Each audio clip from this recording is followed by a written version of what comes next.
रात मीठा शरबत पिला कर मुहुआ मोड़े हैं।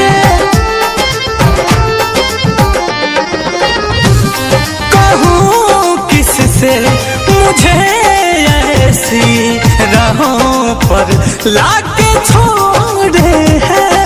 मोहब्बत हमसे ही करते हैं, मोहब्बत हमसे ही करते हैं। यही सबसे बड़ा भरम था, हमें तो अपनों ने लूटा कि गैरों में कहाँ दम था। हमें तो अपनों ने लूटा कि गैरों में कहाँ दम था।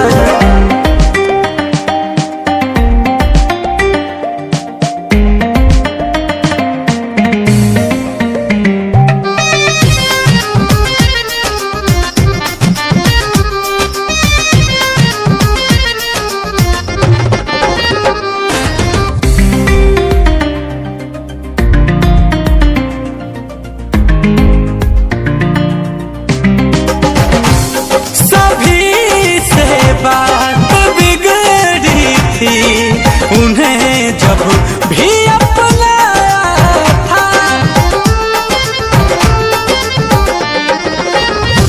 वो तो फिर भी वही निकले जो यारों ने बतलाया था।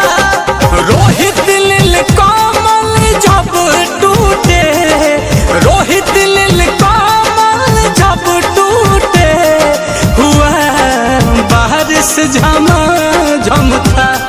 हमें तो अपनों ने लूटा कि गैरों में कहाँ दम था। हमें तो अपनों ने लूटा कि गैरों में कहाँ दम था। मेरी किस्ती वही डूबी, मेरी किस्ती वही डूबी जहाँ पानी बहुत कम था। मुझे तो अपनों